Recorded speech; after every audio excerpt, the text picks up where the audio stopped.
Oh my goodness. Hello, everyone. Welcome, welcome. Thank you all for joining us for Stream Queens Women's History Month event. I hope you all enjoyed the previous panel and learned a lot and got a lot of wonderful insight. And I'm so excited to keep the ball rolling with our Women of Color panel. Cheers in the chat. Hype in the chat. Yes. Woo! Yes, as women of color, we always need a platform, and we're not always given the space to speak, or to speak appropriately, or to have our voices heard. So thank you all for being here and listening to us and hearing our voices. And we're gonna jump into it. First, just with some introductions. My drag name is Luca Me. My added drag name is Cassandra. Right now, I'm in drag because I had a previous gig, but I am always Cassandra, whether the makeup is there or not. My pronouns in drag are he, they. My pronouns out of drag are she, hers. And I am a variety streamer here on Twitch, whether it's showing how I get into makeup, creating my outfits, or playing games like Dead by Daylight and screaming manically. There's always something going on to keep things exciting on stream. And let's get to know the rest of our panelists here. Ivy, let's start with you. Hi. My name is Red Ivy, and that's Red Ivy with two Y's. Always forget the second. Always remember the second Y. I say I'm a variety streamer, but in reality, I'm really not. I really only play League of Legends nowadays on stream. So I'm a League of Legends streamer, basically. That's okay. We still love you. Yeah. But yeah, I'm a trans. I'm a Black trans content creator over here on Twitch. Period. Awesome. Ruby, let's pass on to you next. Yeah, okay. Hi, it's Ruby Rose. Everyone calls me Ruby for short. My pronouns are she, her, and I have no preference, or I don't get offended if someone uses they to describe me. I am a variety streamer. I play Overwatch. I play any game that tickles my fancy. Sometimes I'll play a game for weeks on end, and then randomly I'm like, I'm playing a different game now. I do a little bit of art. What else about me? I guess another thing is I say this in my stream all the time. I want people to feel comfortable presenting themselves as they are, judgment free, and just be yourself in my chat. Feel free to ask me questions. Feel free to say that you don't understand something, and maybe we can get to a solution together. I love that. Thank you. Yes, I'm here for that. We love those good vibes. Let's pass it on to Charlotte. Hi, my name's Shah. My username on Twitch is Shah Charlotte Shah, but that's a mouthful, so Shah is fine. My pronouns are she, her.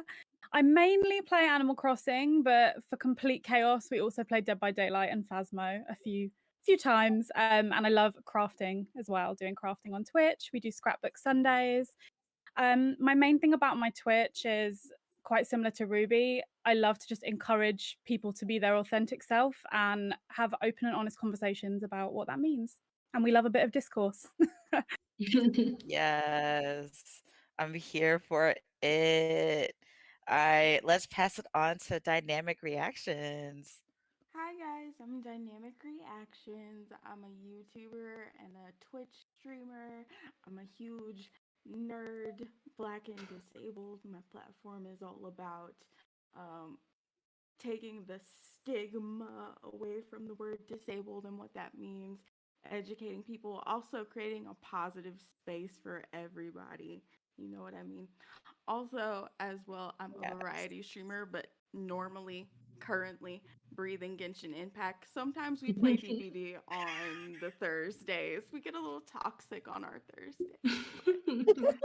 Yeah. Again, we still love you, even if you are a toxic player. Thank you so much. And then we have one last person with. Oh, yeah. Sure. Oh, perfect. And then Hermaphrodite, I want to go ahead and carry us out. Hi, everyone. Well, to start, the name is Hermafrodita because I am a Latino queen from Colombia.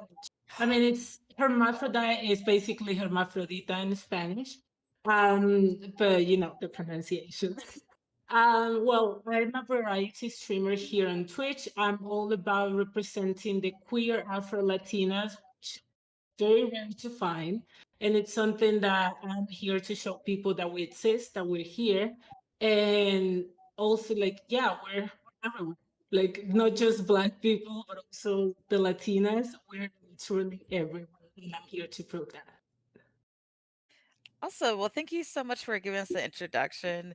And yeah, that's something I really wanted with this panel is to get a sort of make sure we have a nice basis of women of color of various backgrounds, of various locations, of various sort of intersections of the person of their identity. So I hope that we are able to sort of touch on a lot of things today that sort of cover a lot of bases here. You know, obviously, this panel is not going to be the full woman of color experience in an hour and 45 minutes, but we'll hopefully give y'all a little taste as to some of the things that are part of our lives as we go through it. So yeah, so to start us off, my first question for y'all is were there any like pivotal events or things that you were raised on that shaped your view of yourself as a woman of color or how you view other women of color? Um, I think for a lot of us, no matter how we're raised, I feel like society in general tends to put a lot of pressure on gender and sort of how we're supposed to act. Yeah. And as like Mhm. as you know, I feel like a lot of us are given a binary as growing up as like you're male or female, and then sort of forced into those things. And so, what does that mean for y'all in terms of like as someone is raised on the so what's anything key in your growing up that sort of shaped how you view either yourself or others?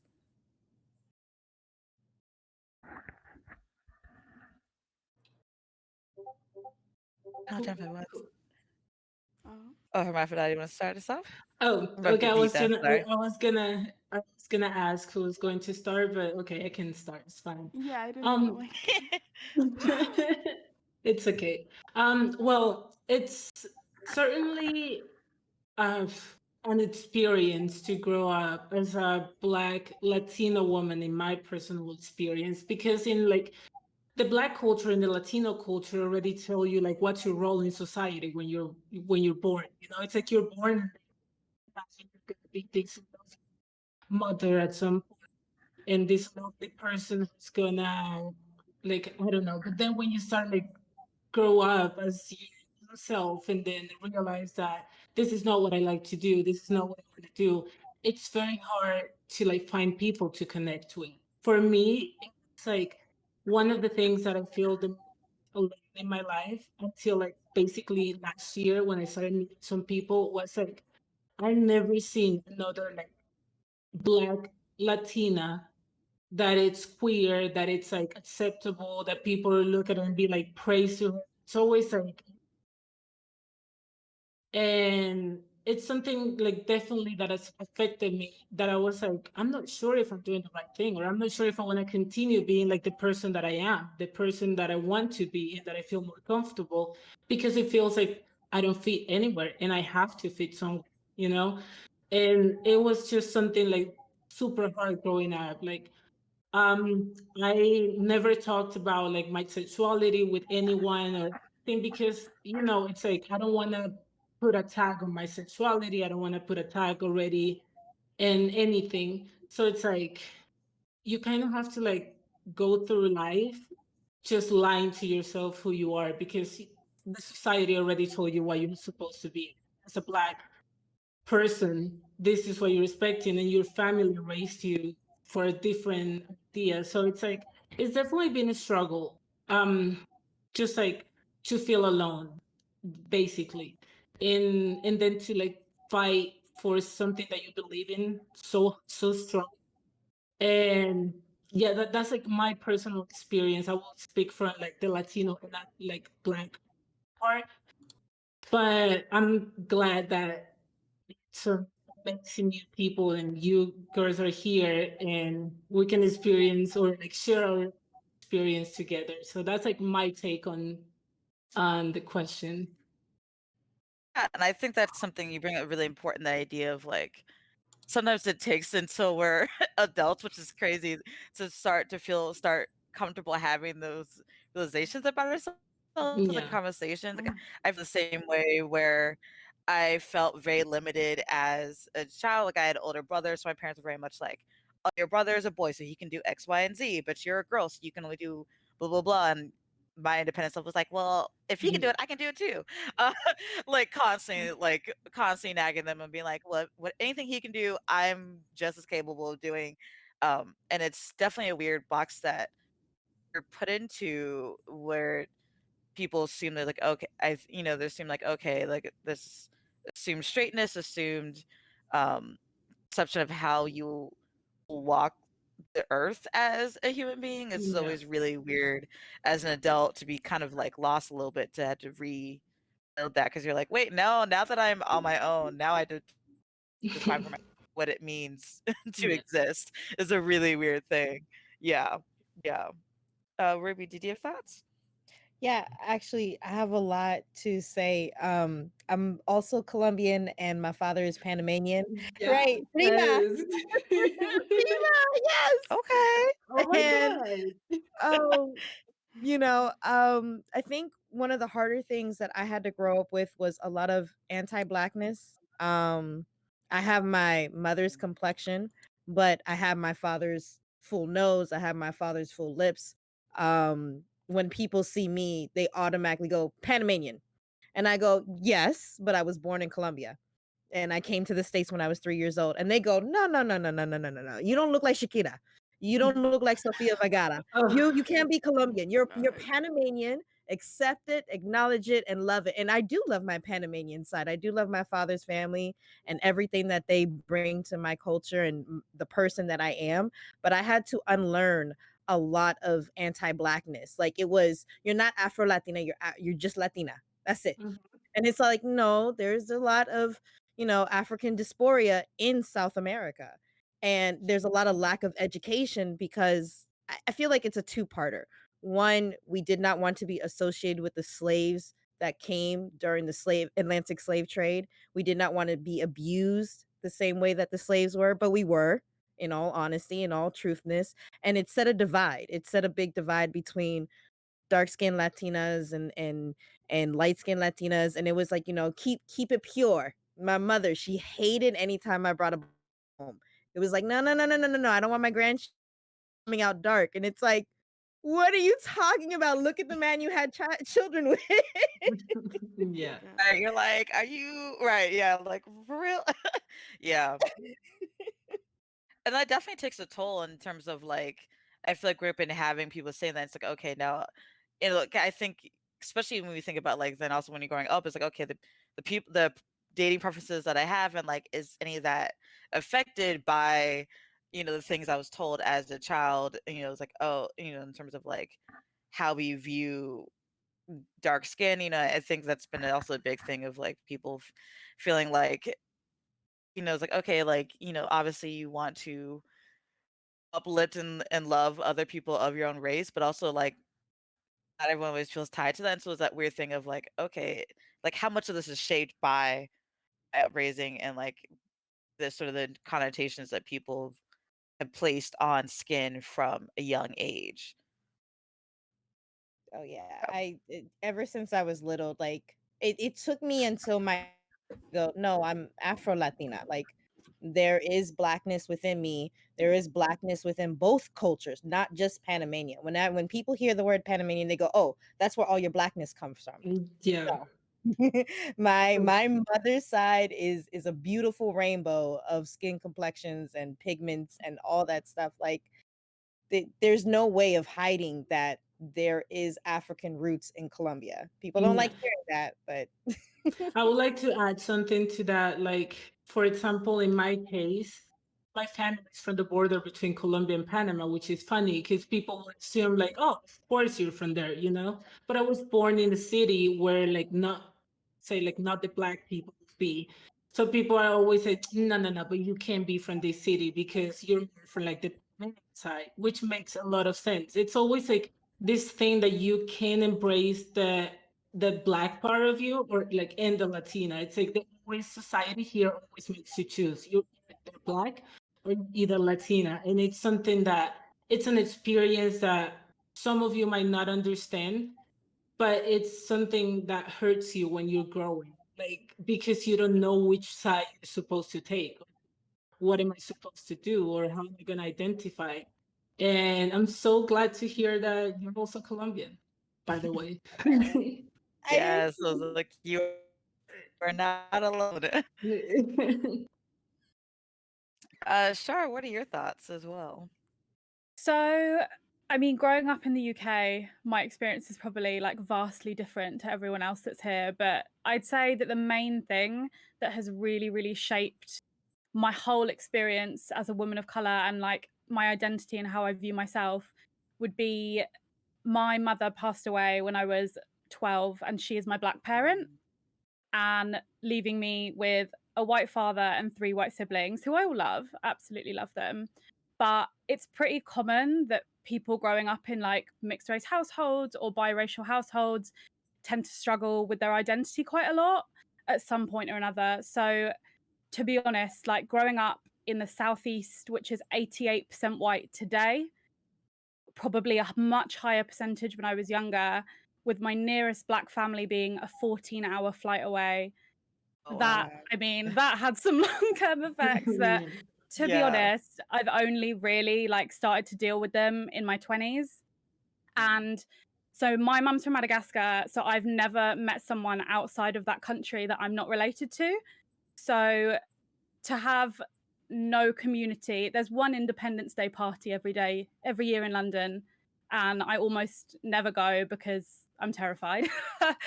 But I didn't realize that that negatively impacted how I view myself and just the way I kind of navigate the world as a woman of color. And I only just recently realized that not having positive role models for women of color growing up, seeing how multifaceted you can be and that you're not just kind of boxed into a stereotype, more representation probably would have been a massive thing for me growing up. But I know it's a thing a lot of people who are mixed race and biracial struggle with.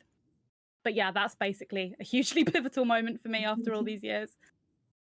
Yeah, definitely. I think you bring up a really good point of like, okay, like if we don't always have a representation at home, where are we having it? It's like where are we getting the representation so that way if it's not happening in one place, we still see it somewhere else. And unfortunately, a lot of times we don't get the representation in other places, which sucks because then it's the same thing of like you get to your 20s and you're like, okay, shoot, now I'm starting to reconcile with the fact that like I was missing that. And sometimes you don't realize you have those gaps until later on. And you're like, oh, okay, actually would have been really helpful to have the representation so Yeah, I and can it connect was with that rather than building that. Yeah. it Okay. was really like until I had emotionally intimate relationships, like platonic, with other women of color, that I realized that this was a huge thing missing from my life. And I didn't realize how negatively that impacted my own love and acceptance of myself, like more than I realized, I think. Yeah. Yeah. I was like, I hate to be that TikTok gay, but like I watched a TikTok this morning.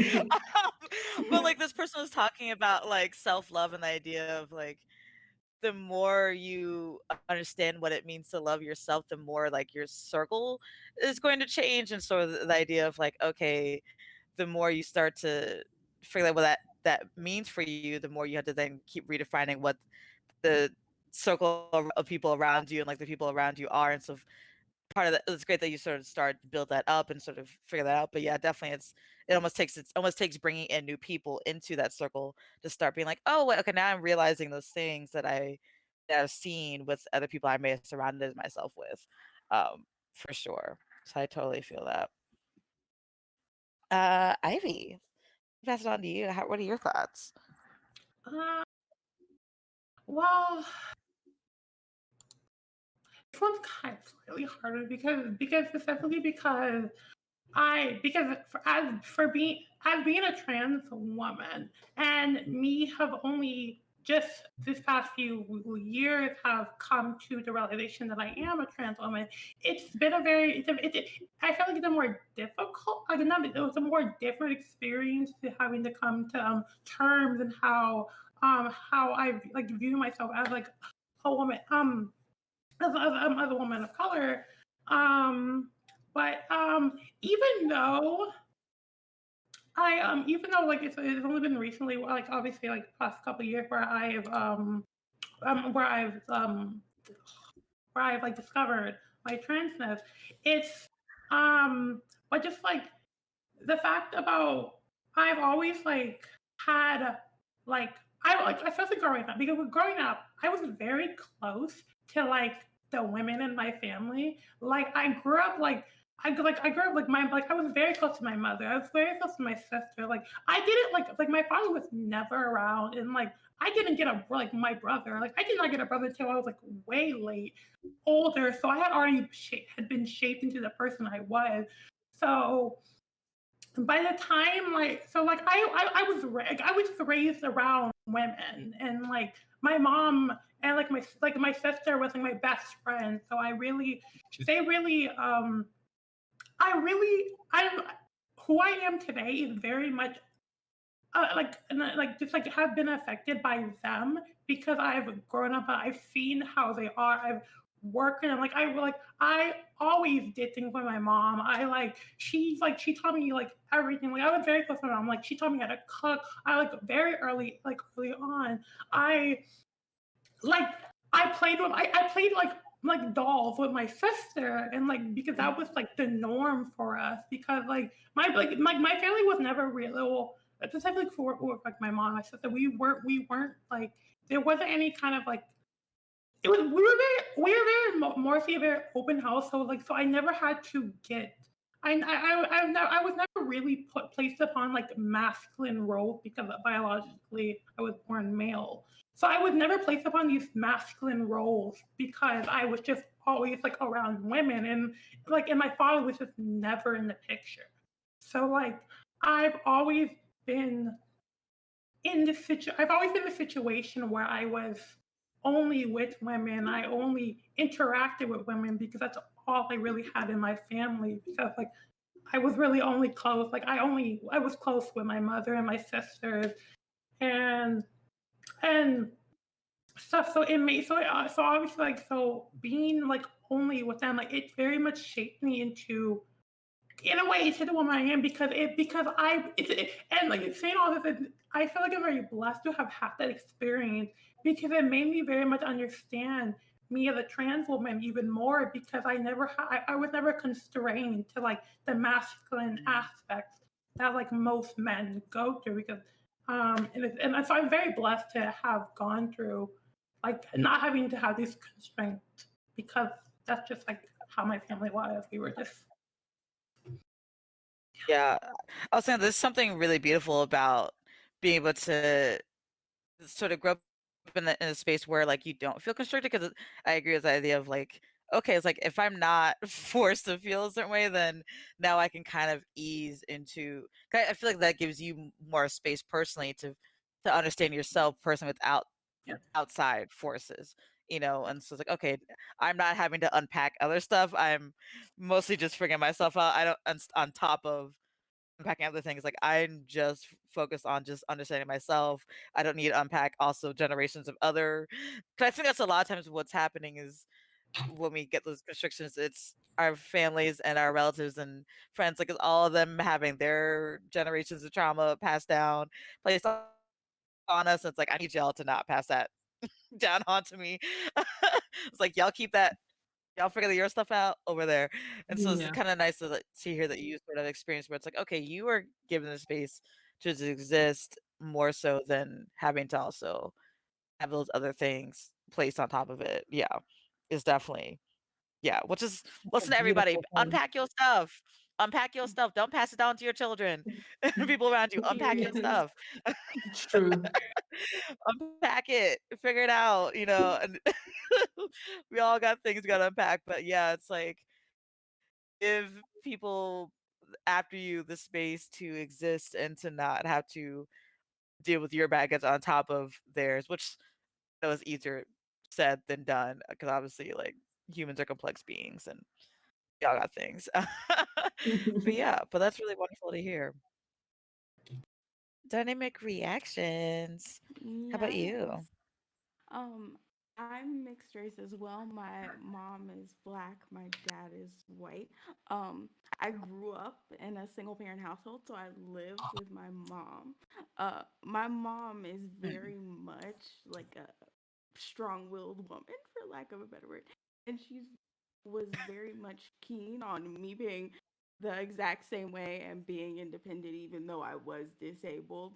Like growing up, the disabled tag kind of took over the black tag. And so when people looked at me, they saw that I was Mhm. in a wheelchair first, and their first automatic reaction was pity before the blackness. So, like, um, but my mom, she was very keen on me having my own stuff and doing my own things. Like I grew up into rock music. I went to the Warp Tour. I wasn't out here doing like the stereotypical like hip hop black kid stuff. But yeah, I very much grew up in an environment much like Ruby where I could kind of explore however I wanted to explore, which was very nice.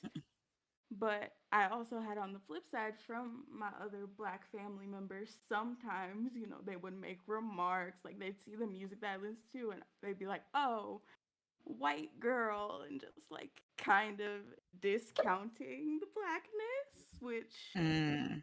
we don't appreciate. No, we Yeah, don't.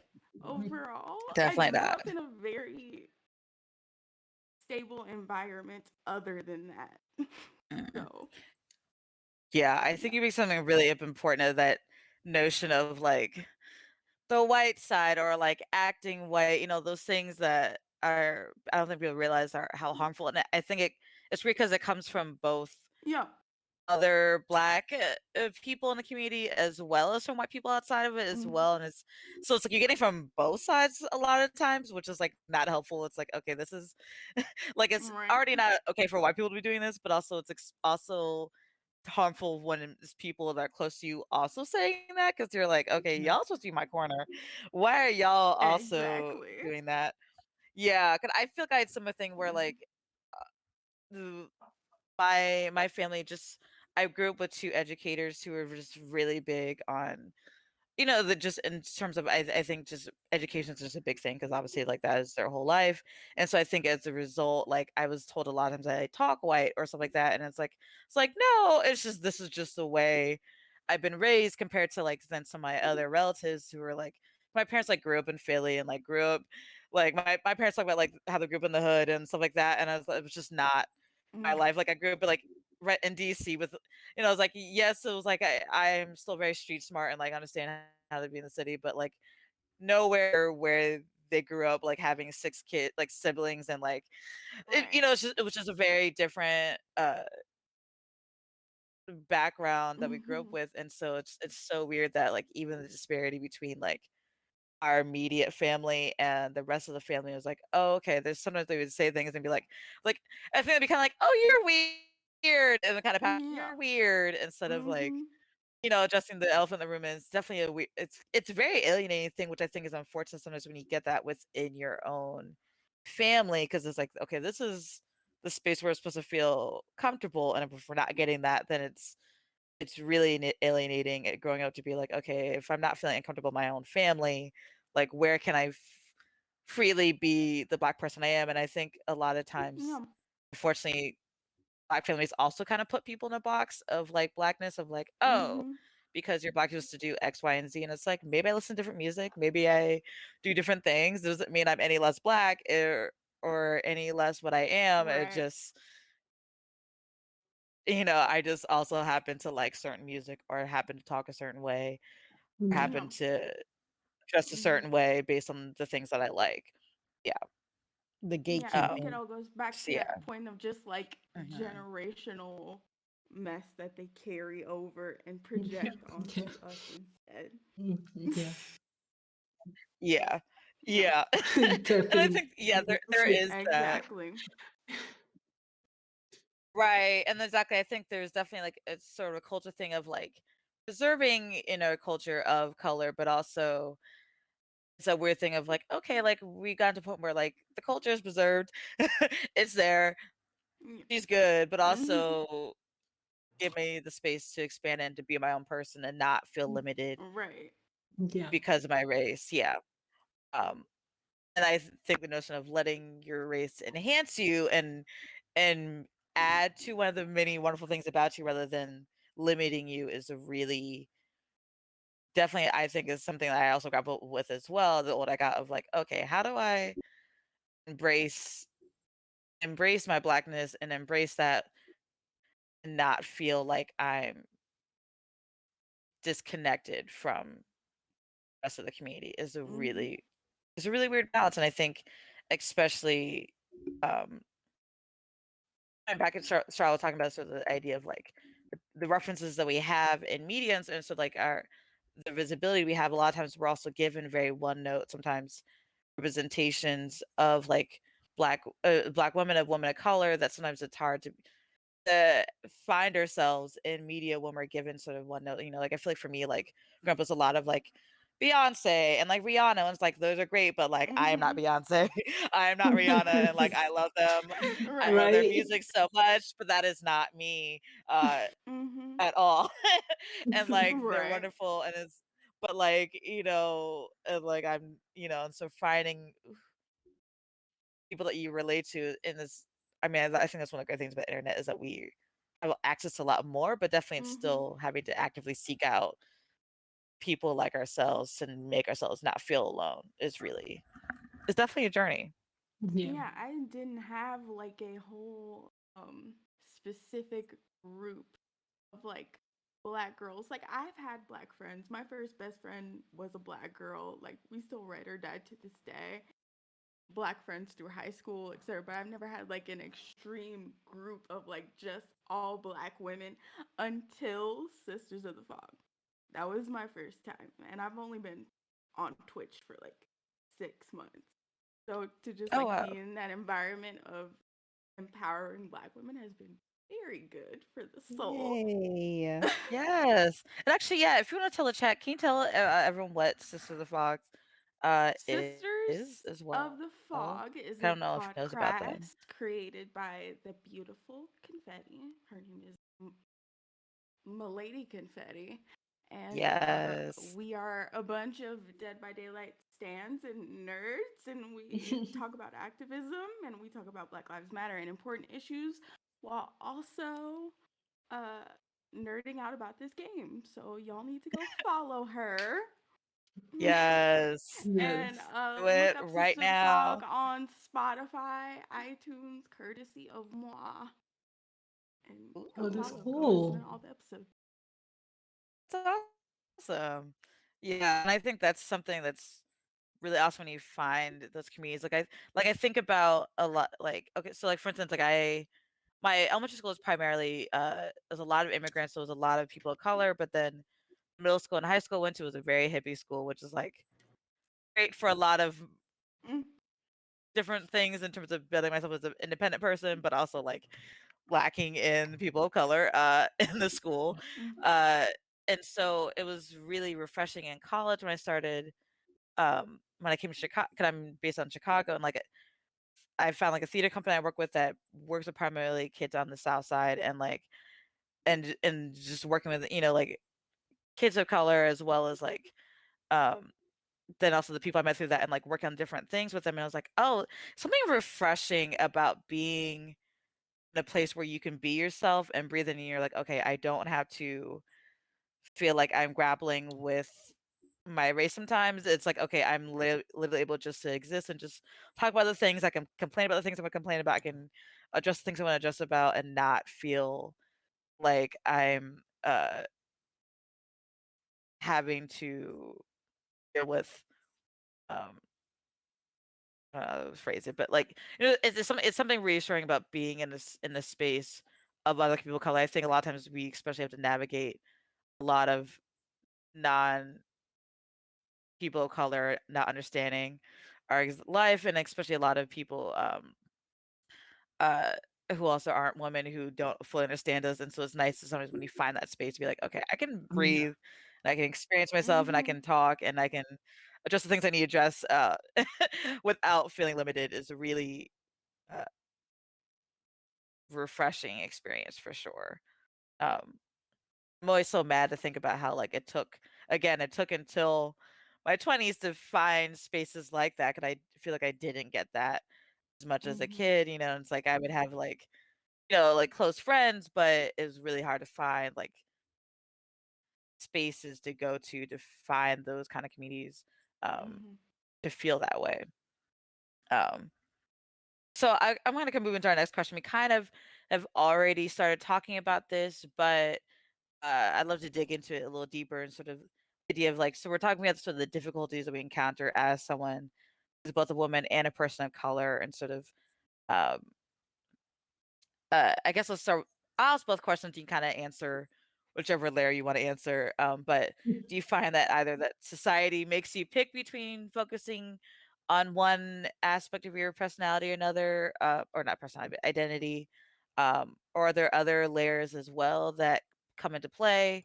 We kind of talked already about sort of the idea that we all have various points of intersection in our identities that definitely Mm-hmm. add to our lives. Right. Um, and do you feel like those things also um, add levels of difficulties as well when navigating the world on a daily basis? For me, it was after I transitioned out of like elementary school. We talked about different schools and etc. So I went to middle school, which was predominantly black kids, some white kids sprinkled in there, whatever. And then I went to high school, which was basically an all white school in like the white part of town, like a whole different area. So, I had to learn how to code switch very quickly. it was it was an interesting experience and something that I always carry. I've always carried it with me as a mixed person because being around two different environments, white and black, has always been sort of a thing. But um that was definitely very interesting growing up dealing with that. Um yeah, a lot of my experiences so far as a woman of color have really been around disability because like automatically growing up people would even look at me like having like meetings at school for IEP and they'd be like, oh, we need to put her in special ed classes, and my mom would be like, excuse me, no, she's a straight A student. like that Right. that was a conversation that we had to have every time I switched to school. So but Yeah. yeah, but Yeah, I think it's so strange to people like it's like immediately look at you and they assume that like you have certain learning difficulties, and it's like maybe if you ask me and right. see if I actually need that or not, Yeah. like hear me Yeah. out. It's a crazy idea. Talk to No. me. Um, yeah, oh, But fully. there was always this odd like sense of satisfaction when like my first progress report came out and people would be like, "Oh, well," I'm like, "Yeah, I did. I told you. Shocker, surprise. What did you expect?" But yeah, that's basically like a lot of my experiences have been tied to that, not necessarily Mm. my blackness on the front of I've seen racism in action, but never like directly in my face, except for when it came to family and uh, mixed race opportunities, unfortunately. Yeah. Yeah, no, and I think you bring up something interesting, the idea of like people kind of automatically going to one aspect of your identity and kind of leaving the other things Mhm. out. And just like, do you feel like that's as a result that kind of leaves you sort of not being able to process or just be able to live in back like in the other parts of identity because people automatically go to your disability first? So it's like, okay, great. Like that is part of me, but also there's other things that y'all are No. completely disregarding. Yeah. Mhm. Yeah. Like definitely just like going out in daily society even, like that's the first thing that people see. like applying for jobs. I don't even have to worry about whether or not I need to put black or white on an application or anything because the first question they ask me is, are you physically disabled? Is there anything that we need to know about? I have to lie about that Mm, to even get an interview. So, yeah, yeah. it's a crazy duality of sorts to deal Yeah. with and also be black at the same time. So, Yeah, I feel like that's the great thing is like, okay, with like, yeah, and then when you get into the workplace, it's like, okay, we're just dealing with disability part on top of that. Like, we don't even have time mhm. to even address any racial bias y'all might have or misogyny y'all Right. might have, because I'm already dealing with one thing that's already a major thing Yeah. that, right? It's like I'm Right. already dealing with one thing, like, and I think that's always hard. I think, especially a lot of these spaces, you're kind of going in there on your own, representing yourself without as much backing. So it's putting a lot of work on you Mhm. individually to be like, am I going to be the one to address all those things? Like, Yeah. is, because you don't have some, oftentimes you're the only one who is there to address those things. And that's taxing on a person. Um, Right. and, and that's what I was saying when we talk about people being allies, it's like unloading that burden. A lot of times it's like, okay, be aware, like, like ask questions, like be like, observe what's going on and don't leave all the work to the person who's getting the brunt of that, because Yeah. that is exhausting to Exactly. go into space. And Mhm. yeah, I think a lot of times people don't think about that as like having to deal with those things alone. And it's like, okay, I am just out here Yeah, trying to pay my definitely. rent. Yeah, and having to deal I'm with all just that. trying to adult the best I can. Yep. Yes. Yeah, and I feel like Especially if you're on like Social Security, you only have like $700 a month. You like what? right, which you're like, okay, if I'm in the middle of nowhere, maybe that works, but like in most places, that doesn't cover rent. Like that doesn't, like No. I still gotta eat, I still gotta pay for all my bills. Like there's so many things. So I was like, that's such a scratch in the surface of financial things. Yeah, you're like, that really does not do much. It's like that's cute. Yep. That's cute. Mhm. That's about it. Yeah, it's like that really doesn't Yep. get me far. Yeah, and I think it's weird when people act like that is like a big generous thing. It's like, oh, we gave you 700. It's like, okay, Yeah. just I'm like, Cool. what am I gonna do with great. that? What? Yeah, you're like, great. That's the start, but that's not any Mhm. means to making my life that much easier. Right. Yeah. I want to also, I know a few of y'all talked about this idea of like also having to pick, people kind of forcing you to pick like one or other, like either being only black or only Latina. Like, can you talk about more about that in terms of like having to pick or feeling forced to um pick? Well, in my experience, like I'm also mixed race, but not white and black. It's more indigenous, which is like most of the people here in Colombia. Well, it's my family is half indigenous and black, right? So it's like we don't get it right anywhere because we're discriminated no matter what, no matter which side you look at it. In the worst part of history, we'll say. But there was this thing that my family or some part of my family will like tell me that I have to be thankful that I'm not like as black as I could be, you know? So it's like always you have to, it's like they kind of wanted me to feel embarrassed that I was black, but at the same time, like take advantage of the fact that you're not that black and that you can be like Latina or you can be like I would never say white passing, but I could pass more like this, like brown skin color who is like a hot bombshell or whatever.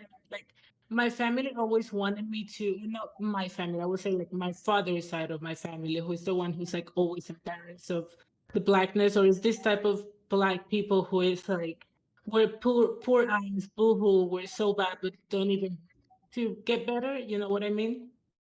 So it's like for me, it was always growing up and being like, I can't be as black as I want to be, or like I can't be seen liking these things that are supposed to be black, you know, because I have to like, I don't know, go through life with an easy, like just go easy in life. Because like I feel we got it really hard when you look at it.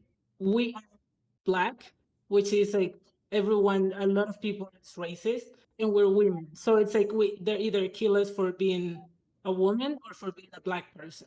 So it's something that my family always wanted me to be like, you have to choose because you're already a woman. And even if you go outside, like let's say outside of Colombia, you are a Latina black woman. Like that is already a lot in there.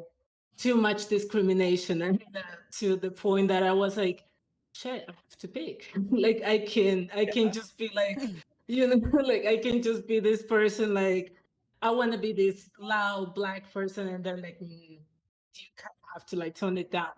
And so my family put me into like experiences. I did ballet. I'm a former professional dancer. I don't dance anymore because of pandemic. But it was something that um being a dancer, it was hard because also in Latin America, they're racist, but they also like they're not racist when they choose to be, like, because we're all Latinas and we're all made, so we can't be racist, but they're actually being racist. So I would like have comments where it's like, you're too different and special to be in the lead for ballet. And I was like, what you're trying to say is because I'm black. Say, no, I mean, you're black, like your skin is dark, but it's not about you being black. You have to like had to adapt a little bit more into like this Polish white person that they wanted me to be, the Polish black one, because it couldn't just be all black. And it's one of the experience that in Latin America, it's not just choosing about black or Latino, because the culture, when you look at it, they're very similar. We all come from the slaves and from indigenous that were enslaved when the white people came in here. But it's just this idea they teach you that we already suffered too much. You cannot put yourself like willingly admit that you are black or willingly say fight for this because we already did it too much. And so try to like tone it down and be the better Latina version, the better black person, or like the washed out black person, so you don't suffer as much. Exactly. So it's like my father fought a lot to put me into private schools, into everything that will make me look like the less black I could look, or the less poor or like not polished.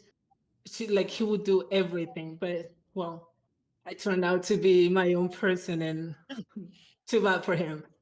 So it's like, but yeah, it's one of the experience that in Latin America, it's already too hard being Latino, because there are some issues that even though like you have some issues in the States or whatever first world country you're from, it's huge, and it's like even bigger in Latin America, because we have people here are not just poor with money. It's like mind wise it's crazy. So like sometimes we have to get through a lot, and that's why we choose, like, it's the smartest decision to do if you don't want to suffer much, is to like just be the Latino, but like not the black one, because you don't want to suffer much. And then like when you grow up, choose what you want to be, like become this person. But to go easy on your childhood, the best thing you could do is like not to be black, which is sad,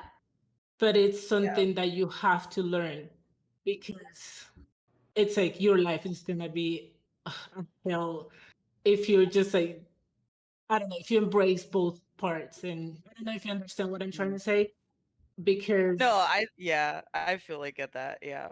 yeah, Yeah, I think that's the thing is it's if a lot of times some of these harmful things that our families are passing down is the source of survival. It's like, oh, okay, like yeah, we're doing this because we care, because we want to make sure you're okay. But it's like, okay, I get that you think it's survival, but also do also realize the harm that it's doing yeah, in the same time. Ideas like, yes, I understand that from your perspective, like it just sucks because it's like, okay, yes, I get this is how the world sees things, but also it's hard when you're trying yeah, to also change that. As like, okay, is that just continuing the cycle of the same things happening, by raising me Yeah. that way. It's a weird thing of I think a lot of times um parents of color often have to figure out that balance of like, Yeah. okay, I want my child to like be themselves, but also still Live. not be caught. Yeah, live and not be caught off Live. guard when things Yeah. happen because it's like it's gonna happen. Like at some point, you're gonna have to engage with these things, and like I think parents are put in the top position of like, I don't want my child to be caught off guard and they experience it at school or when they experience it in the workplace or when they experience it, wherever. But at the same time, Yeah. that's also super limiting because it's like, okay, now I've spent, 20, 30, 40, whatever many years not getting to be in touch with a certain part of my life. Yeah. Yeah. Yeah. Uh, yeah. I think of the amount of like friends I know who are like, they, talk about how they immigrated here to America and then their parents didn't teach them their native language because they wanted them to fit in faster, assimilate faster. And as a result, it's like, that sucks that you missed out on learning your own home language Yeah. because your family's so worried about your survival that they didn't allow you to also get in touch with the really beautiful part of your heritage, which is learning your own language. So yeah, a lot of those things are really wild. It's like something is always at a loss when it comes to Yeah. survival, I think, which is really unfortunate that there's always something that has to go in order for something else to succeed, which is unfortunate that Yeah. I feel like not everyone is put in that position growing up. Yeah. Yeah, like I will hear comments. Sorry, like going Oh, no. back to like being with my family or stuff like that. Speaking of survival, as a woman, you also have to survive just by like you're in danger, and there is a certain thing. I don't know if it happens in your places, but there is a certain thing here that people are racist, but they're still obsessed with Black women. It's like, I'm racist, but I still, and I'm like, okay, Yep. so what is this thing, right? So it's like my mom always taught me to like, okay, so even though you're gonna be like this proud Black woman, you still Black, so you're still like kind of in danger because there are people that literally are obsessed with just the way you look, and I'm like, I'm just existing here, and it's something that I had to like give up when I was a kid was my queerness and my like I wanted to be more, I don't know, I want to wear like a skirt that I look, I don't know, super feminine, but at the same time, like this is the style. I have a lot of tattoos. And that was something for me, like my family hates me for that. Like when I go visit my family, they're like, oh my God, here she is, the freak one. And I'm like, it's just tattoos, chill. But it's something Right. that, yeah, people would see me like I am supposed to behave to like this woman that I have to take care of myself, but at the same time, I have to please some men. It's and especially the white obsessed men that I'm like, why do I have to please you just because you're obsessed with me? So my mom taught me to be like super tough and like, and some other family members would say something like, now queer because my mom told me that I have to like be tough and now I don't like men or stuff like that. And I'm like, that has nothing to do with that. But it's like they kind of making me feel guilty for giving out that part of me that I wanted to be a little bit more feminine, but it was because my mom told me you have to be afraid. Because here the idea of being feminine, it's like kind of flirting with someone when I'm not. I'm just trying to tell you like don't touch me, but still smiling. Right. Yeah, it's so weird how like niceness is automatically something's perceived as flirting. It's Yeah, like I'm literally just being a nice human being. yeah, This is not permission for anything. I'm literally just being a nice Calm human being. down. yeah, Right. Like this is literally do not read into any of it. Like it's literally just me like being a courteous human being. And it's crazy yeah, how yeah, a lot of times people read into that and then like yeah, or like I feel like yeah, I mean, the thing is, there's some instances where it's like I feel like sometimes people utilize that as an in, like people find any tiny little thing as an in to be like, oh, well, you smiled at me, so therefore X, Y, and Z. And it's like, no, no, no. It's like those things do not to correlate at all. Like that, just Yeah. because I did one thing doesn't mean that. And so I think it sucks because it's like you said, it's like painting that hard exterior because you're like, I know that like I now know if I do this thing, you'll probably read it this way, and if it backfires, then all of a sudden y'all gonna blame it on me. Like it's that whole thing of like It's it a sucks double that having standard. to calculate. Mhm. Yeah, and calculating those moves is exhausting, and it's like, okay, literally, I'm just out here trying to exist, and y'all obsessed, and y'all the ones who are reading way too far into things, and then as a result, Yeah. you're putting my life at risk because y'all don't know how to like understand like Yeah. people's space and understand people's boundaries it's such a weird thing to put the people who don't understand boundaries are not always seen at fault, which is always such a Mhm. weird thing in general of across so many different uh forms of like the people who need to be respectful of boundaries are not the ones who are held accountable for maintaining those boundaries. Um yeah, sorry, Rube. I feel like you also were wanting to say something. Oh, We're no, going you're on good. I tangents. didn't wanna interrupt. No, like, just adding on to it, like, I was born in Colombia, but we traveled to the States when I was 3 years old. So, my English from watching Nick Jr. and watching those Gullah Gullah Island was my number 1 show growing up as a child, and it's a Black family on a fictional island, just loving themselves, loving their culture, expressing their cultures to their children, and from early childhood up until my mid-20s, me and my mother would really, like, butt heads against each other. Like, I would say, "I'm Colombian, but I'm also Black Colombian." My mother hated that. Colombians, we have, like, a very strong nationalism. We're Yeah. Latinos first above anything else. Above Yeah. anything else. Like, you Americans think they have nationalism. No. Oh, oh no. Mhm. Trust me, you don't. No. Colombians are so proud to be Colombian, and they will go, "Oh, I'm Colombian," and you're also Black. Guilty. No, no, no, no, no, no, no, no, no. I'm Colombian, and they Yeah. go into such a deep conversation. So me and my mother, we bumped heads throughout, my early adolescence, my teenage, my 20s. I had a child in my 20s, so I kind of backed off from the argument. I'm like, if she's not going to get it now, there's a possibility that she'll never get it.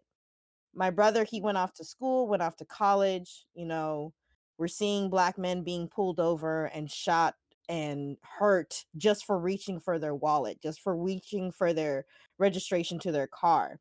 And my brother, being older, living on his own, he was beginning to get pulled over more frequently.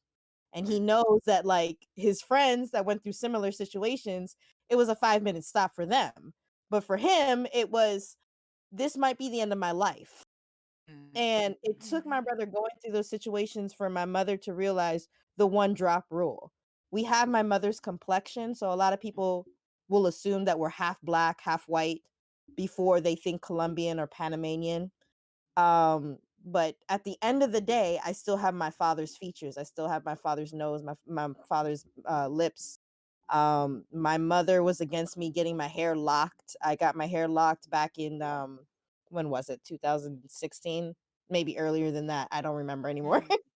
um and she was a little upset by that. She's like, "Oh, I don't want them to see you a certain way. I don't want them to see you dirty, unkempt, homeless." All these negative connotations, and I've gotten more compliments now after having my hair locked than I did before. And my brother having the experiences he's had, it's really like opened up my mother's eyes, like, my children are Colombian, but the rest of the world sees them as Black children. The rest of the world treats them like they're Black, they're African American, and she can't hide from that fact anymore. So now Yeah. she's yeah. more Mhm. open. She's listening to Black Lives Matters protests and speakers, and she's seeing that there is a dysphoria not only in America but also in the Latin community. Um, Mhm.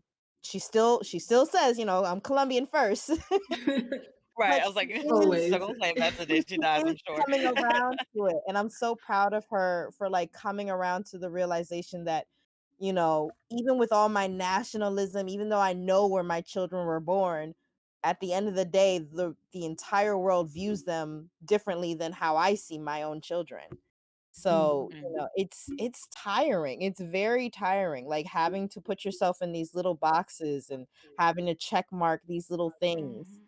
And I feel as though my nationality and my race comes before me being a woman. And that it bothers me because I love being a woman. I love being myself. I love everything that comes with being a woman, but at the end of the day, we are the most disrespected. We are very bottom tier when it comes to like rights and listening. Um 2016 there was a big march, the women's march in DC, and it was beautiful seeing so much support and seeing everybody come together. But at the same time, I did witness it was segregated. I hate saying that, but it was segregated. There was a lack of Mhm. respect for the indigenous women that came through to the event, for the black women that came through. We were caricatures. It Yeah. was not like racism is over. We're all here. We're all women. And it's like, Mhm. no. Is it though? Right, like, Yep. is it though? Are you sure? Yeah.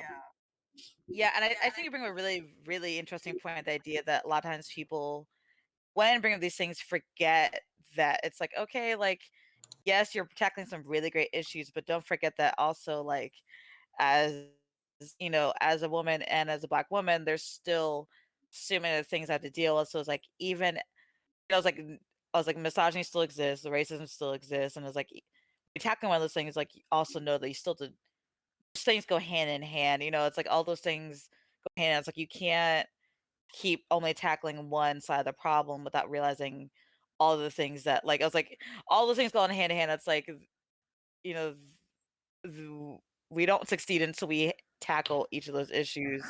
It's like the ableism, the all those things Mhm. come onto it. So it's like okay, it's like when you say like it's like when some people will say like things like Black Lives Matter, it's like okay, I need you to understand that it also means that my life matters whether I'm a woman, whether I am Mm-hmm.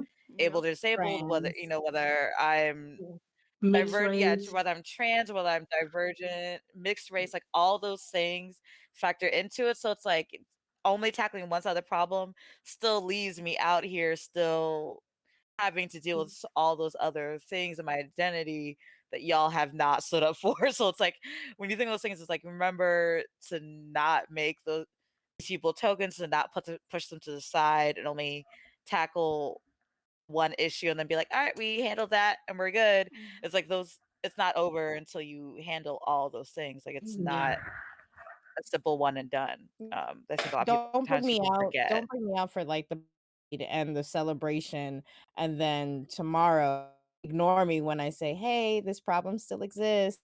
Yeah. Like Mhm. it's an Exactly. everyday thing. Yeah. Yeah. I think that's especially I think it's something interesting that I don't think people realize that happens in like every country. I mean, you're right, especially that happens in Latin South America. I was like, I'm sure you can also speak on sort of what your experiences are in the UK.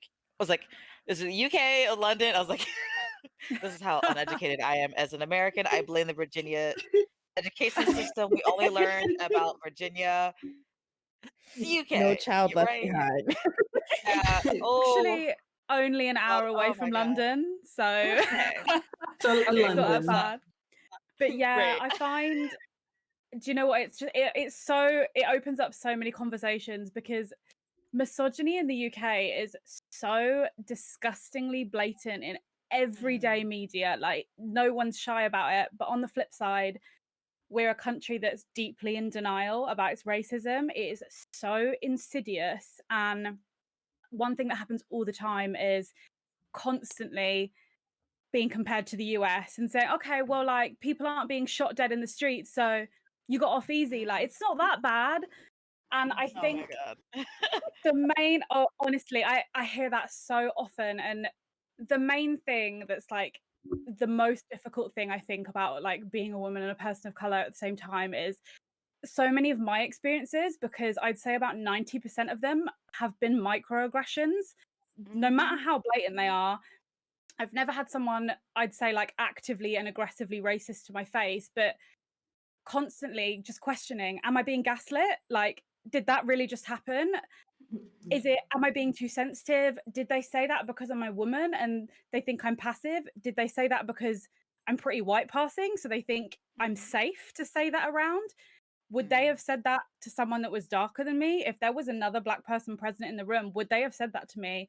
What makes them think that it's okay? Like, what have I done that makes them think that they can get away with saying that? And it's just it all starts from childhood, and it's just stacks up and it stacks up and it stacks up, and it shapes like every Black person, every woman of color, their experience around them. And for me, it's always been a clear indicator of where people think I stand in society. It lets me know what they think of me, whether they know that or not.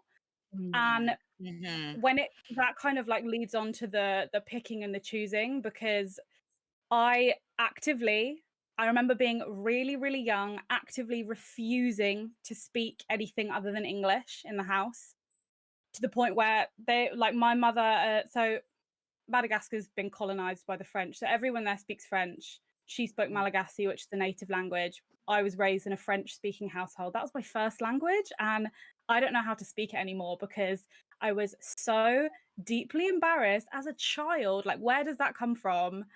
As a child, that I refused, and I'd always speak English back, and I tried so hard to assimilate. I felt like I had to choose so much in like an all-white primary school. Like, how are you going to say that I'm the darkest person in the school? Like in the winter, I'm probably like one of the whitest person in the school, you know what I mean?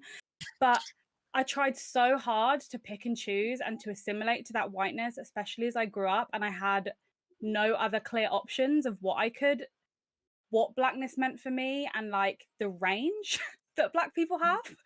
And England is so a country where race is so connected to your feeling of culture, to your feeling of community and belonging, and to then experience all that sexism and all that racism covertly and not realize what I was experiencing, to hear from strangers, colleagues, family, and like, do you know, even some of my closest friends to say, oh yeah, but you're not really Black. And actually, like, why the fuck is that the only way I've ever been treated? Sorry for swearing. That's actually the only way I've ever been treated. So I'm really with Ruby on the one drop rule, because everything prior wouldn't have happened if you thought I wasn't really Black. But you just have such a pigeonholed notion of what it looks like to look Black, what it is to be Black, what it is to be mixed race. You can only enjoy set things, like whether people realize that or not. And I think in the UK, a lot of people don't realize that. And I don't know, I just always felt one foot in the door, one foot out, kind of having to choose which space to occupy and not really feeling comfortable in either. So yeah, that's just a long way of saying I've most definitely felt like society makes me choose. Well, no, and I think especially like recently, especially with like the Prince Harry and like Meghan stuff, it was like that, and then people are playing that. It's so like in your face now and, like, over there. fully highlighted it, and the way that we were like, it's crazy how like y'all have that, and then you came over here and brought it over here, and crazy how like both countries have that. That identifies as mixed race. And oh my god, the royalists are out on full force. If people are going to treat a woman like that publicly, who is a white passing self-identified mixed race person, she does not like being called Black, how the hell do you speak about dark-skinned women in like, if you're going to be like that on Twitter, how are you going to I just can't believe it. And it's wild. People will just do anything to like deny people of their lived experience, which is so crazy to me, because do you know, I hear it from like, I've been hearing it from people I thought I was like really good friends with. Well, you know, it's like, and it's like, okay, well, what you're about to say is racist, so don't bring that to me. I already know. No. It always happens that way. You're like, I thought I knew you. What? Right? And it's like, like, oh, so you feel safe around me. You feel safe around me to say that about someone else who basically looks the same as me. but I'm like one of the all Right. right ones. Is that what you're telling me? Is I had that a sends me comment. more signals Yeah. than they probably ever realize?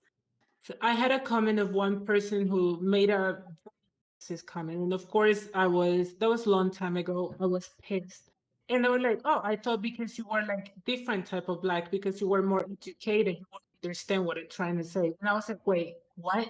That you should understand because you're a black educated person that I'm not making a joke. That is just, you've been with people like us, so you know what I'm talking about. And I'm like, what? You see how I lean back in my chair?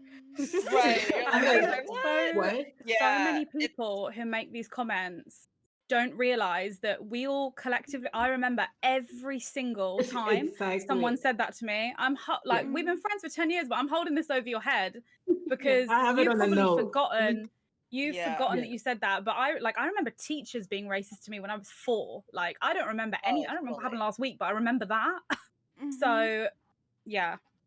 Yeah. Yeah. And it's Well, the idea of like almost idea like we talk about like the idea of the polite black person, the idea of like, oh, it's like, oh, well, you're the idea of like, oh, you're not that black, or like, oh, well, we thought it was fine because we know you, and it's like, in what world is like no, yeah. just because I was like, Yeah. just because I'm choosing not, I was like, also the idea is like, am I seen as polite because I'm not spending every waking moment calling you out every single thing you're saying? Because I don't have the energy to call you out every single thing you're saying. Like sometimes I really want to just go to brunch and enjoy myself Right. and not have to call out every single thing you're saying. But if I did, you probably wouldn't be friends with me anymore because I would call out literally every single thing you said. So it's like, ooh, it's like this notion of being the polite black person is Yeah. detrimental. It's like I'm being polite more for my own sanity, and also because it's like I'm picking my battles, and also maybe like I'm hoping that maybe at some point you will take in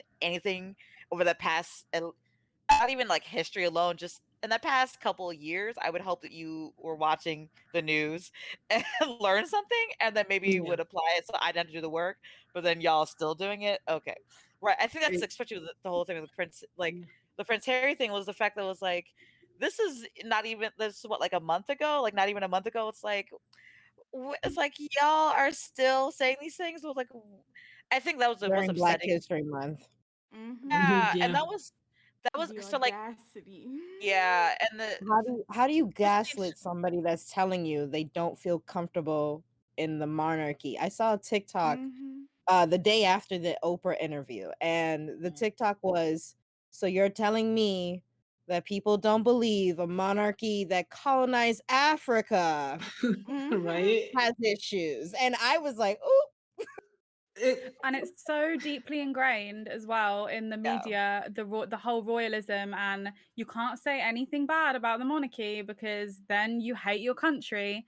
And yeah. then especially towards brown people and black people, they'll say they'll hate, like, how can you hate the country that like gave you all this stuff? But to the point that it is so ingrained that I watched the Oprah interview, and then the ITV interview that aired in the UK the next day had been edited like quite heavily against any like Wow. anti-monarchist Oh, like wow.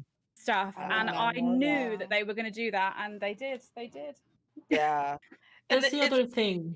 yeah. Sorry. That's the No, go other thing ahead. that I hate. It's like every white person will make sure they tell you that you should be grateful for them giving you a better lifestyle that you, and I'm like, I did not ask you for this, and I don't want to thank you, because actually I grew up the person that I am not thanks to you. So it's like every white person will tell you you should be thankful that, like, even men will tell you something like, oh, you're so pretty for like a black woman, and like you should be That's thankful not that a I'm giving you a compliment. compliment. You should be thankful that Yeah, I'm even laying my eyes on you. And I'm like, that is not, I don't owe you shit. Like, I'm so sorry for swearing, but I'm like, I don't owe you anything, seriously. yeah, And white people will make sure they tell you that you owe them in a way that you actually don't. Like, you don't owe them anything, but they will make sure that tell them or like thank them, because the life that you have now, you should be thankful for that, for the country, for whatever. And it's just like, oh, for racism, you mean? It's right. uh, For the Yeah, yeah. institutions that are still in and place. Right, and I Mm. think Yep. it's a weird thing of being grateful for, like, the bare literally the bare minimum. It's like, We don't well, Yeah. even get oh that. Yep. right, We even don't even that, get it's that. like, I'm confused as to what I'm thanking you for, and I think especially also, like so, like, that was a big thing so in Chicago, we had a lot of things going on over the summer where we called out some people who were really racist in the drag community, and the one of the big things I said is like, I'm looking to see like 6 months from now, a year from now, how many of y'all are actually putting in act the things that we asked y'all to do. And it's very, and you can always tell very easily like which people are doing things just to be like, well, see, I did something, and it's like, okay, like no, you're trying to signal that you did something good, like you did the bare minimum, like Yeah. you donated once to one organization, like great, that organization has that money now, but like you're still not actively putting in the work, and it's like, and then acting like that one act is enough to undo the years and generations of stuff that we had to deal with. It's like you can't be looking for a gold star with that stuff like that. It's like, I need to see you actively working. It's like, instead of denying what people's experiences are, how about you actually listen to them and then see like what can we do to unpack this, because we already know Yeah. that countries have long Mhm. histories of really messed up things, so it's like you already know that that exists, so it's like you need to put in the work to undo those centuries of practices have been placed down. It's like you Centuries. Yeah. yeah, It doesn't take a fully year. It doesn't take six Yeah. months. It's gonna take yeah longer. Well, and even if you're not gonna fully yeah actively, like, even if you're not gonna actively work to something, don't deny those people struggle. Just don't do anything. Shut up. Yep. Let other yeah people do their part, and yeah that's it. Mhm. Like, that's all you have to do. yeah and I think that's been such a weird thing, and I think a lot of times people, like you said before, Shar, with the idea of people being like, "Oh, well, we're not as bad as that," and that people use an excuse to not hold themselves Mhm. accountable. It's like, okay, yes, you're not physically taking a gun and shooting me, but there's still so many other things that you're doing, and some of y'all are out in the country actually doing that, but most of y'all are not doing that, but you are doing so many other things that are still making my life difficult. Mhm. So it's like, whether it's like, just because you aren't as bad as someone else doesn't mean that you aren't accountable. Like, that's a big thing what we had here when we were holding people accountable, people being like, oh well, I wasn't as bad as that person. I was like, okay, but uh, at the gig, you still were still saying things that made me uncomfortable, or like you still made me a token when you try to book me for this thing. So it's like, so you're just because you weren't the one paying the bills doesn't mean that you still weren't contributing to that. And I was like, Yeah. and you're not innocent in this. Yeah. Um, and it fully makes no sense when people will jump at any reason to not hold themselves accountable, and it's like, no, like, you can still be a good person, but just realize that um you still have work to do. Like a lot of our friends, it's like, we love you, but also we need you to put in the work. Yeah. It's Right. like, and asking you to put in the work because we love you and believe in you, that we want to see you put in that work. So, and we know you're capable, you just need to apply yourself. um yeah, it's so weird when people will use any excuse to not be found accountable for their actions Yeah. and to It deny people's lived experiences. it kind of takes real maturity, I've learned, to like kind of be the person on the other end of that conversation, because I've been the friend that's been like, "Hey, that's not okay what you just said," and I've been met with, "Oh, okay, what can I do about that?" And I've been met with, "What do you mean? I'm not this, I'm not that, I'm not this, that, and the other," and they automatically get defensive. Yeah, and I think that's also scary. Is that, and I think it's partly also, I think in general our culture is now, it's like we've gotten to the point where society is like very much quickly jump on things, and then people Cancel retreat because culture. yeah, exactly, people retreat because they're scared about the onslaught of backlash, rather than like, I Right. was like, wouldn't you love it when your friend told you that in person, one-on-one, and called you on it? Wouldn't it be better if you addressed it Yes. then than when it gets online? I was like, wouldn't you rather, instead of denying it, when we were talking one-on-one, but instead you Mhm. chose to keep denying it, and therefore now it's become a bigger thing. But it's like if you just addressed it when we were talking one-on-one, we could have addressed it and moved on and fixed the situation at hand. And so it's like, yeah, I think people also need to understand that accountability is not an attack. Is Mhm. not saying that we want you to disappear to the holes of the earth. It's saying hey, here's an issue. I'd like you to resolve it. Yep. Yeah. This idea of like, Yeah. I Right. just want you to fix it. Yeah, and I think that's the thing. A lot of times people don't realize is like accountability is not telling you to die in a hole somewhere. It's Right. saying, hey, here's an issue. Please just know that I'm telling you it's an issue because you clearly don't seem to realize it was an Yeah. issue. And now address it and fix it and apologize for the things you've done and move on. Like I think not enough people realize that the end goal here is at some point come to a place where we will be in a better place where we can actually move past these issues, but we can't because people constantly don't want to. It's like, okay, well, then I can't do anything until you're willing to address it. Yeah. And I think, yeah, we're talking about like, it's like countries seeped in denial on these things that it's like, okay, well, can't do anything about it if y'all aren't going to address that. I think we talk about how like both America and I think the UK as well, there's a denial of like the colonialism that happened. It's like, okay, well, we gotta admit our country's horrible past in order to address it and move on. It's like until then, y'all are gonna keep doing the same Mhm. thing. It's like Yeah. these are the same things our parents dealt with our grandparents dealt with. Like this is not new. It's in different forms, but this is not new. This is literally not new. And people are tired. We're tired. We just want to live our Yeah. lives. Yeah.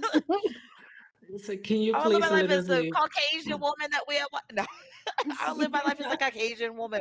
Okay, I'm Can you imagine?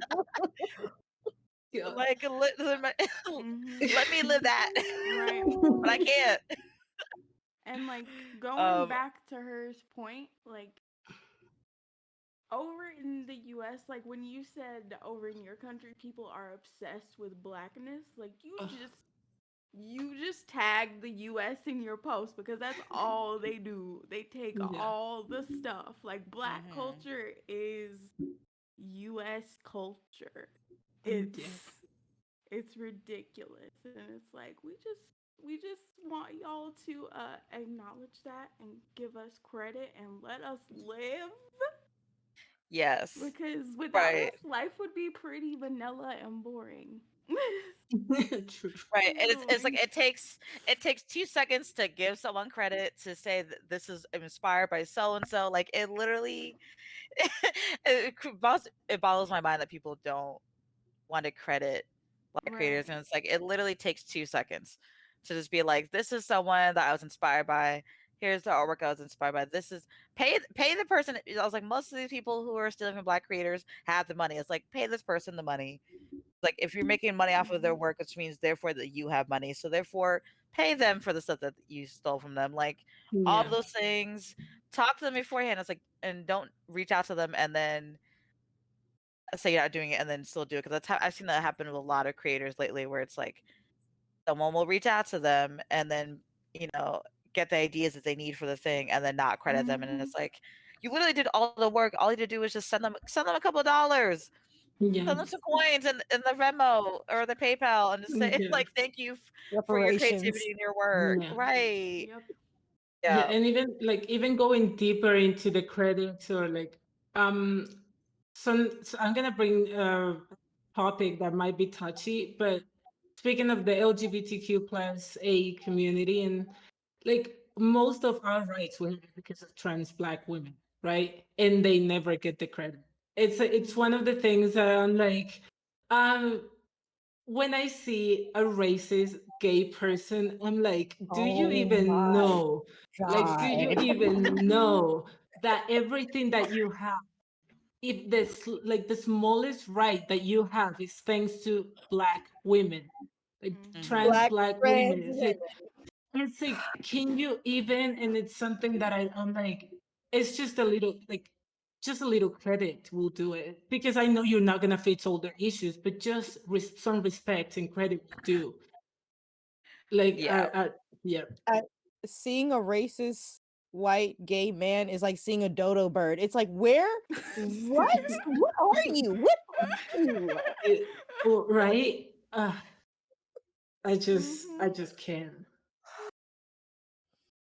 I honestly can't. I can't. Mhm. I think, look, Oh. Oh Oh, no. Rose. Oh no. are they here? We're taking over now. Yeah. Apparently, we're taking over It was now too much truth for the because our screen. panelists glitched. It- it's okay.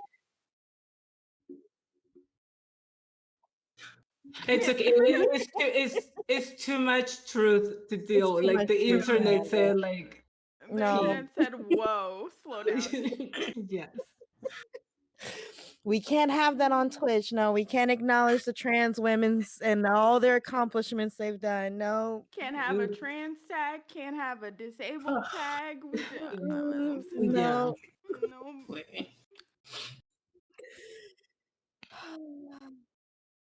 Well, I don't. Yeah, I mean, Red I'm Ivy maybe like as a trans Black woman have to comment something about it, or let's keep it Yeah, moving. yeah. I feel like yeah, I mean, especially because like with the I feel like what I was trying to say with the LGBT, the like LGBT movement, how how um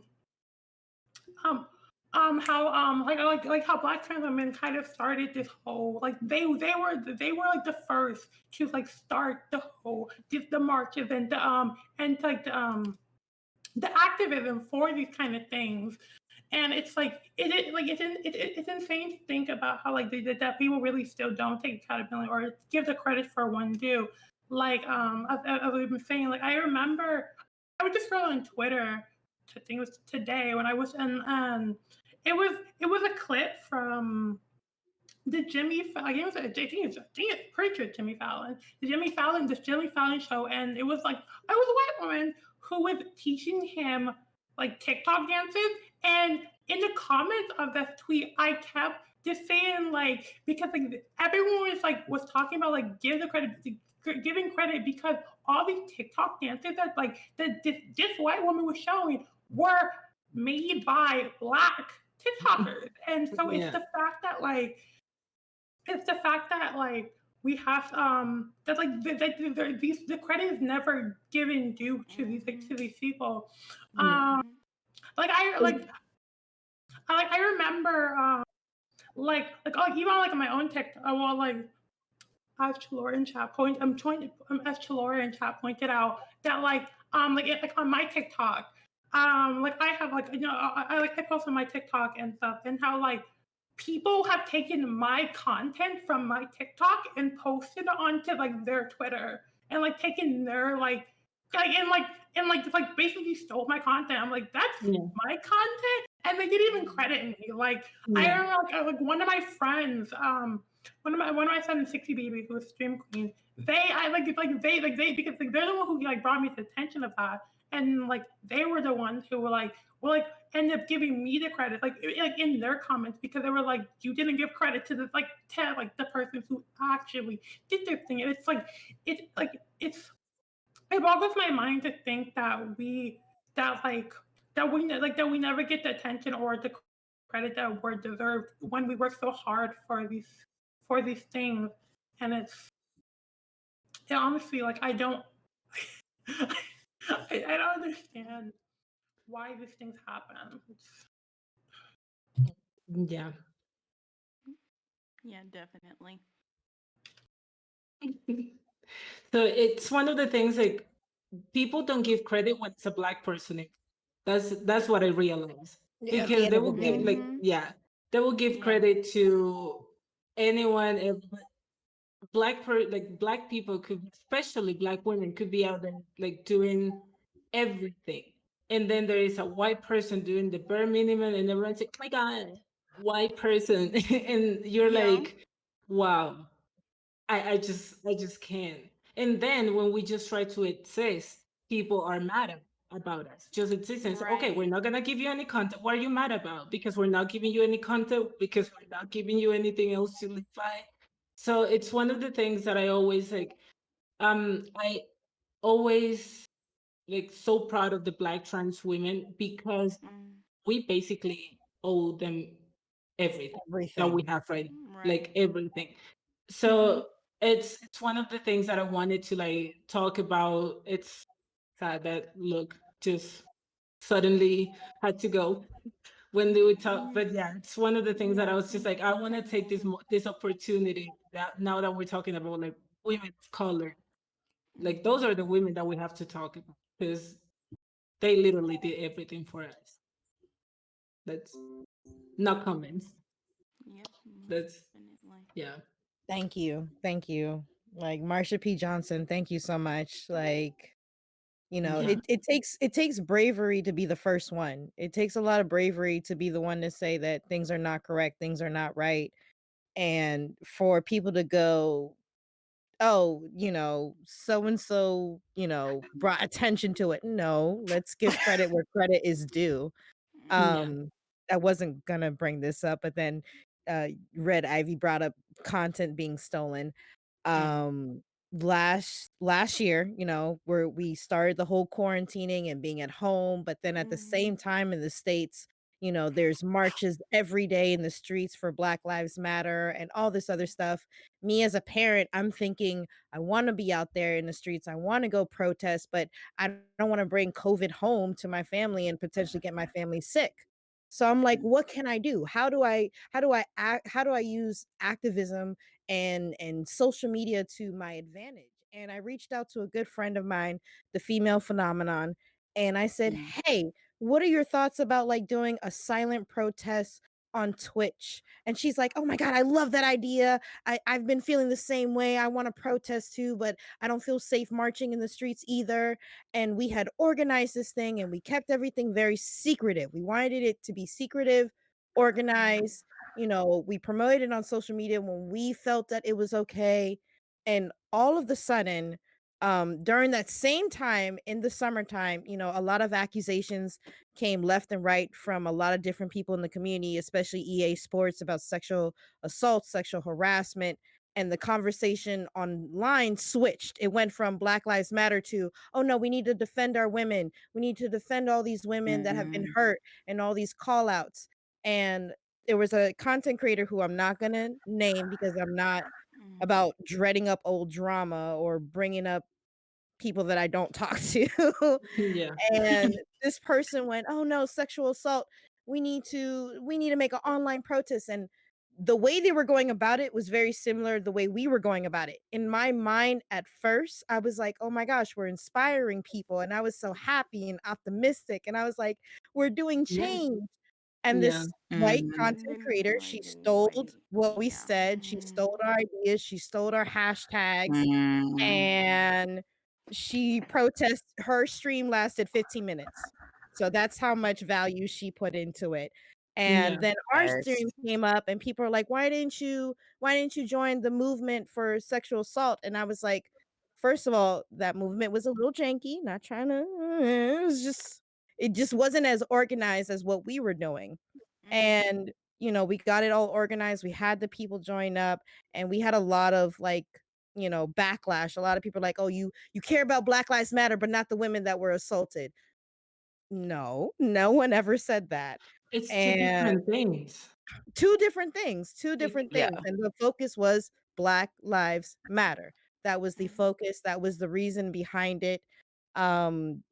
Originally it was supposed to be a 24-hour stream, but people were coming at me going like, "Oh, what is a 24-hour silent stream supposed to do? That's not going to evoke change, it's not going to do anything." So I said, "You know what, I'm gonna do it for 72 hours." The entire 4th of July weekend, my stream was silent, my camera was rolling, and it had names of people who have fallen due to, police brutality. May they rest in peace. And I know we're on Twitch right now, but I'm sorry, I Mm-hmm. have to call out Twitch. The Okay, do first it. 48 hours of that stream is categorized as a Dead by Daylight stream, even though I purposely made sure that it was categorized as a special event, and it was Mm. only a special event for the remaining 10 hours of it. And Twitch, you're not slick. You didn't want this protest to be up in the forefront. You didn't want this protest to be displayed on your platform. So I was streaming Dead by Daylight when it was never Dead by Daylight. Mm. Yeah. I think it's always interesting when you see I mean, you see this on a lot of other platforms as well when like platforms don't want to address social issues, and it's like that's the great thing about social media is that we have a platform, so why not utilize it to Yeah. reach as many people as possible and to again, and I think it comes back to the thing of like people platforms viewing accountability as an attack, and it's like again, this is an attack. This is trying to hold people accountable. This is trying to get people who may not otherwise engage with this um issue to engage with it. It's like there's probably I'm sure there's plenty of streamers who probably did not do damn thing all all summer, Yeah. did not do a single Mhm. thing. This probably has never crossed their mind. They're probably at home, like doing whatever they're doing, but like they've never had to encounter this. They've never had to deal with this. Not part of their identity, and so it's like, yeah, like why not utilize a place Why where it's like not? I'm bringing the activism to you. It's like you don't have to leave your house. We're bringing it to you. I'm bringing all the same things to you and helping you meeting you where you're at. I was like, I'm making it easy. I'm meeting you where it's at, and it keeps my health. Based like why is that an issue? Which is always so strange when again when companies see that as a negative, and it's like, wouldn't you want a platform of people who are just better people? Like what Yeah. and I think they're fearful of the Or people even who again yeah. see Or it as the even just negative. like even okay, because the excuse for like the trans tag is because they don't want to like put the focus on trans people whenever and I'm like, well, first of all, let's put it this way. Now people are still being attacked without a tag. But now this tag, this will help you. Like this, like people don't want to encounter trans people in Twitch. Maybe now you can like skip that trans tag or be like, do not recommend me people that use this tag because you don't want to see it. And then easy for Yeah. everyone, right? So it's just one of the many issues that I just like you will like I think if a black woman was behind all these platforms and stuff, everything will be completely Oh my different. god. Yeah. Because like going back to the point, it's becoming like it's coming from that suffering and for that struggles that all of us have to pass through to think about like further think about other like preventing other people from having the same struggle. So I'm pretty sure if a black woman was on top of like was the head of Twitch, it would be a completely different story. It would be Oh my like Yeah, god, yeah, beautiful. most Yeah. definitely. And I think And yeah, what's people crazy about that yeah. is they use that excuse for the disabled tag too. They're like, "Oh, we don't want y'all to get harassed." Like y'all say that as if, and I will sit here and call Twitch out right now. Y'all say that as if y'all sit here and y'all mod everybody's chats like Mhm. this is just the safest platform in the universe when you tell us when we go start streaming that it is our job to moderate our own chat. Don't talk Right. Exactly. the game if you aren't walking the game, baby. I'm sorry. Yeah, and I think also the Other argument point. it's like all anything that people have said are things that you've already experienced outside of this. So it's like this is nothing new. Unfortunately, it's like these are things we've like I was like I think about the fact that like my first like, week on Twitch, like I got racist trolls, which is like, okay, y'all there's no like black tag, which means y'all purposely will look to Right. my Yeah. screenshot and then we're like, oh, you're dark. And then they'll me come into your chat and troll you, so it's like I was like, these people exist. I was like, the things people are saying are not anything I haven't heard or seen anywhere else. It'd just be nicer to like be able to find more people that can create communities that way. Therefore, I have more people who have my back to combat it. You know what I mean? It's like something that it's like this isn't new. I was like, and I think people always get shocked, but it's like, okay, it's like for anything, it was like this is not anything new. It's like we've already dealt with these things. I was like, is honestly, it's probably more harmful when people do it to your face compared to like on the computer screen. It's like, okay, I know you're just doing it because you think you're fine, and I can't like punch you through the screen, so you think you're fine. Yeah. Like, because if this hand can reach, like just like real quick, you would be thinking otherwise. But since you have the safety of the screen, you think I can't reach through, and you think I won't clap back. But okay, but you know what I mean. So it's like these things aren't new. It's like and we're all people in communities who have dealt with these things. We're trying to create spaces where it's like we're holding people accountable. We're making spaces safer for us that way we can exist and then find other people who are like us.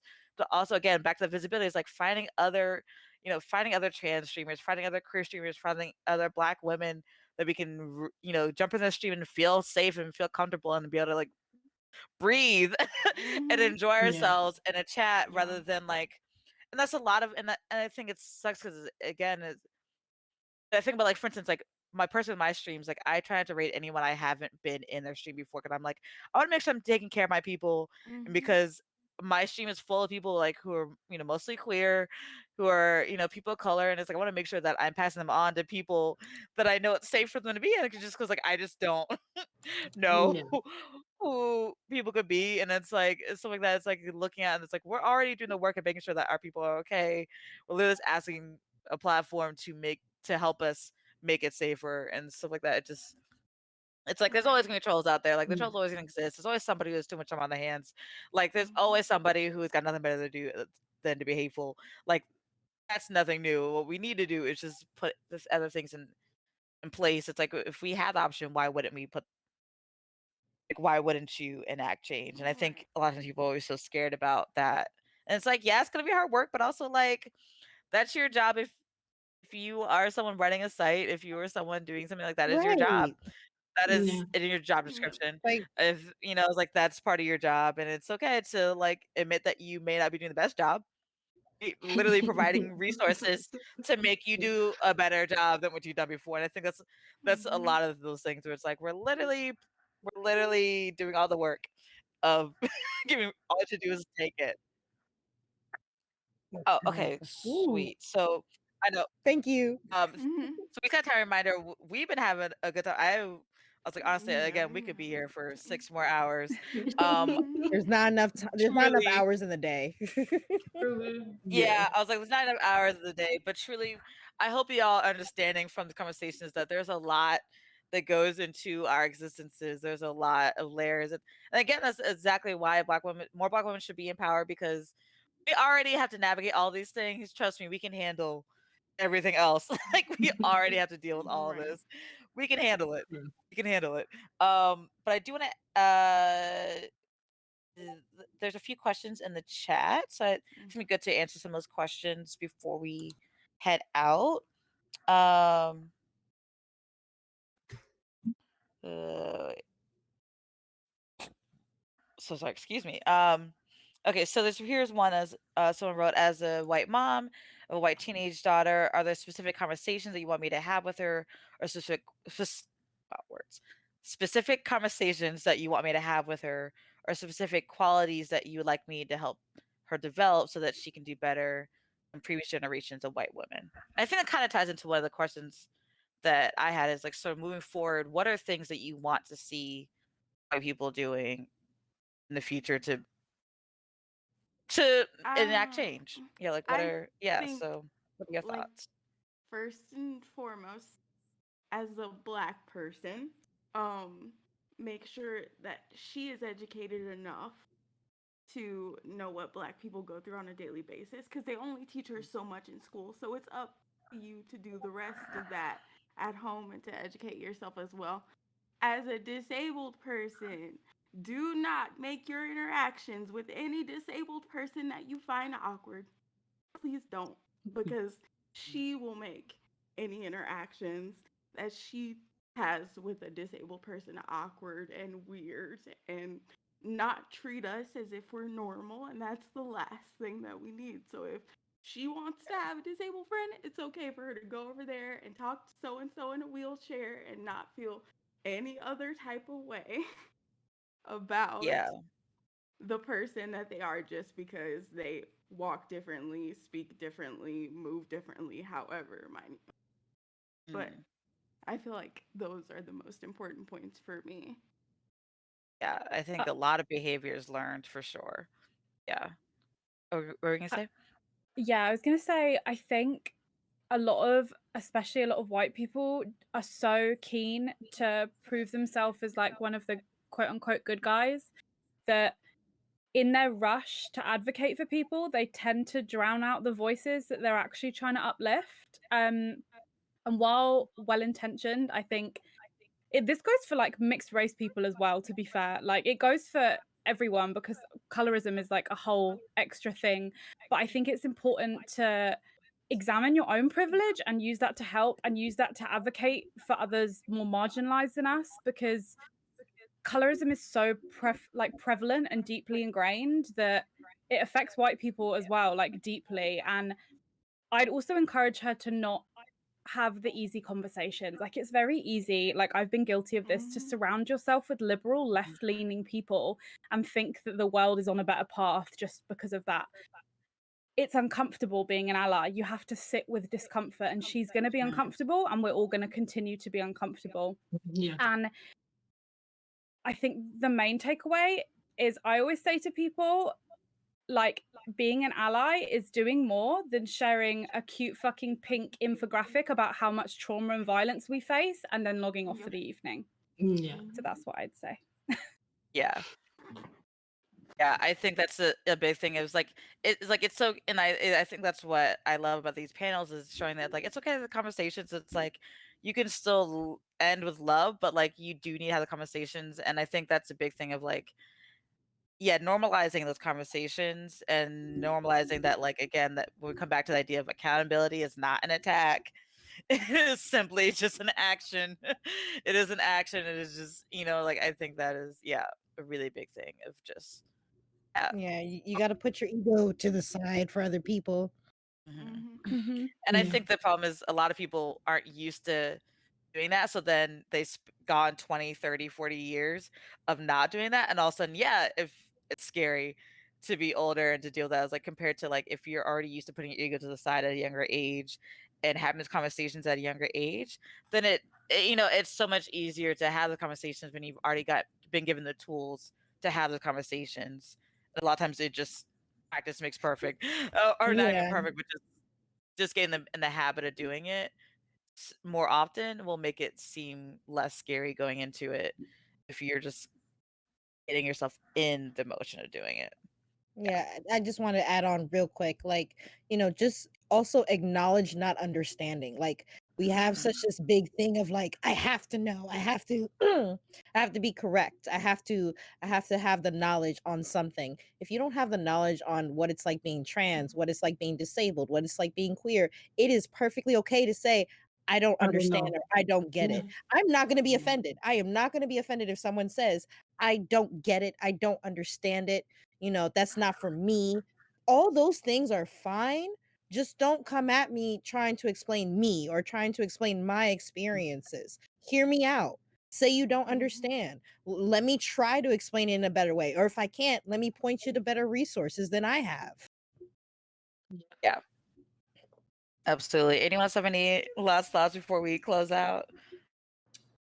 Well, to me, just to round out what Ruby said, was more like, just listen. Like, you cannot tell me what I'm feeling or what I experience is not right because you heard different stuff. You cannot tell me like, oh yeah, I mean, it's okay because you live in a different country where this thing doesn't happen. I can't, like, when the Black Lives Matter, it's something that affected the United States, especially, right? Because the whole movement started there.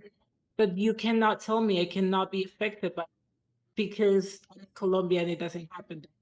You can tell me, yeah, but you're safe here. Just listen. It's my feelings. It's something that I struggle to. I understand and I relate to this person or to these people because I experience similar stuff. So you can't just deny my feelings. It's something that I would tell to everyone, every friend, every person that is here. Just listen. And if you, once again, if you don't understand, just say like, oh, I don't understand, but I'm glad to hear your story And if you actually want to do something about it, like keep asking, investigate, like educate yourself, but just don't like, I don't know, try to like, okay, yeah, whatever, I hurt you, but then let's move on. And because it doesn't happen, it's not my problem. But then go on your social media, post a black square on your Instagram and say, I support you. It's not the way it is. Like if you really want to help, just educate yourself. That's all I have to say.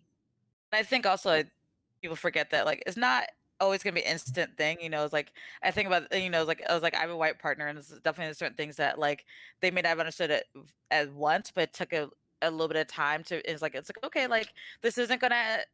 This may not click right away, but then like a few weeks later, a few months later, they're like, oh, I'm now piecing together what you meant by X, Y, and Z. And it's like, yeah, like understand that not everything's gonna happen right away, but like sometimes you do need to be confronted with an idea, let the information sink in, do your own research, really let that stuff marinate, and then come back to it and be like, okay, now that I have new information, now I think I understand what's happening here. Like understand that it's not an instant thing. It's not like taking a test in school where you take a test and you're done. It's like it's always gonna be a constant process, and it's okay. That's a constant process. People in general, human beings should always be growing, and part of that is also understanding other people's experiences is always a learning process. You're never gonna fully reach enlightenment and be like, oh, I understand everything about being a Black woman now. It's like that's never gonna happen. Can you imagine? Right? I don't. It's just you ascend to the heavens at that point. No. But yeah, it's always a process. Yeah. Real quickly. So now that we're definitely out of time, I just want everyone to go around, say your name again, and share one thing you love about being a woman of color. I'll start. My name is Luca Me, aka Cassandra, and I love oh, I should have thought about this before I said this. I love my skin. Okay, I was like, wait. I love my melanin. I love in the summertime I can tan and it feels cute. I love it. And it's a natural tan. I love it. Ivy, go ahead. I am I'm Red Ivy. That's Red Ivy with 2 Y's. And the one thing I love about being a woman, I love my hair. I love the kind of hair I have. Even though I have a wig on, you can't see my hair. But like I love my hair. I love to be able to do whatever I want. Like to have I just love having the kind of hair I do. Even though it can be very difficult sometimes. I love having the hair I have. Worth it. Ruby. Okay, it's Ruby Rose, and what I love about being a woman of color is two things. My culture, it's so beautiful, it's so rich, it's so melanated, and then also the food. I'm sorry, we have some pretty bomb ass food. I could eat the food of my people, Trini people, Jamaican people, all my people. Like, oh my god, the food is so delicious. I want oxtail. I've been craving oxtail this entire quarantine. So dinner at your house, got you. And once everyone's My vaccinated, mom dinner will at your feed house. everybody, and she will be kind and love all of you guys. It'll be great. Oh my god, I can't wait. Shar. I'm Charlotte Shah, and I'd say the thing I love most about being a woman of color, like obviously it's not fun having to see culture being based around your culture with no credit, but people are really out here trying to emulate us because we're that lit. Like, Right. it's the best community ever, and I've always felt safe and welcome around women of color, even if I don't know them. And yeah, people really out here trying to be us and trying to emulate us so hard, and quite frankly it's embarrassing, but that's us. Yeah. I love it. Dynamic reactions. I'm Dynamic Reactions, and I have 2 things that I love about being a woman of color. 1, our music is dope. 2, our food is also dope. I saw someone in chat say seasoning is more than salt. Yes, it is. Yes. Lowry's lemon Right. pepper. Season your food, people. Period. Go down the international section. You will thank us. Yes. Yes, truly. All right, and last one, close us out, love. Okay, this is hard because I mean there are many things to be proud of, but at the same time, like the struggles that you have to go through to then be proud of, I think is what makes it so special, you know?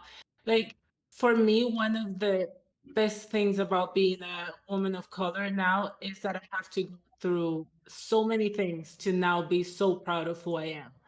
And we learn from that. And we're strong enough to overcome so many things like being a woman, being a person of color, to then become stronger and still manage to be so happy all the time. Because it's so weird to see a person of color, a woman of color, being like showing you that they're really depressed. Most of the time, we're always going to show you the best side, even though we're coming from a lot of struggle. The best thing of being a woman of color is that we'll always be there overcoming so many problems and still be happy, like to be the person that we are. And that's it. And also, my name is Her Mafrodi, by the way. Yes. Well, thank you so much, everyone.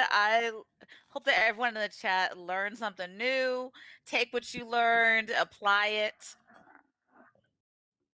Um, and then please stick around for the next panel. And also make sure to please click the dynamic follow button, follow all these wonderful streamers, pop into their chats, give them some love because they are all wonderful streamers.